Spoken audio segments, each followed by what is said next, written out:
Yeah, and I saw the list that he was first, and he's not first, but he's in the conversation, like I just said. Jalen's got great speed. Jalen is very smooth. He's one of those players that doesn't appear to be going as fast as he is, but he seems to be running away from people, at least on our field. So he's very smooth. He's got great hands, very calm demeanor. So we'll see what he's like once we get in a bigger atmosphere too, to see what shows there. But we're learning about Jalen every day. But I would say this, why he's in the conversation is because he has speed, he has hands, and he's got a great calm demeanor, a great presence about himself. And because of that, all those things put together is why he's in the conversation. Tight end was a little bit of a question because you lost two really good ones from last year. There wasn't a lot of depth coming back.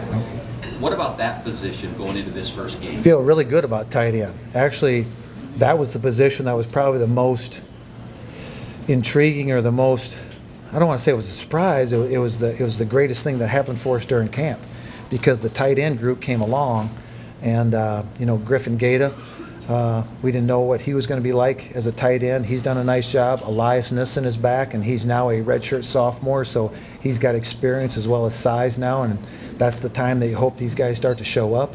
So those two have really done a nice job. Now we're lean there, so you have to be careful of some of the choices you make, but at the same time, I think that we're good there, and that also helps you in some choices that you make. So I feel very good about what those two have done.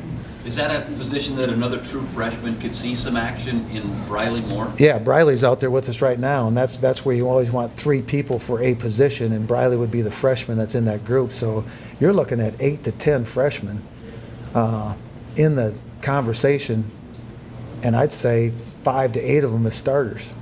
So it's kind of fun when you look at it that way. A little worrisome, but kind of fun.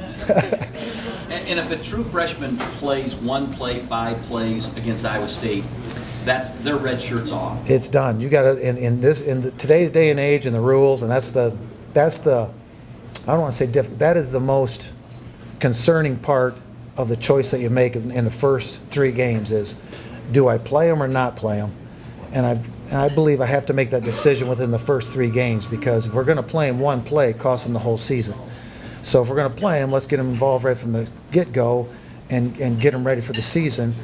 And if we're not, because he's close but maybe we're okay there, let's not play him. But you get into the 4th, 5th game of the season and somebody gets hurt, now you pull a red shirt off, it just becomes a tough choice. So our biggest choice is trying to make that call now, anticipating what could happen this season. Right or wrong, we have to make that choice. But these players are physically capable of playing this year. Maturity-wise is what you will find out if they're ready to play, but they're physically capable of playing. As a coach, is there a certain level of uncertainty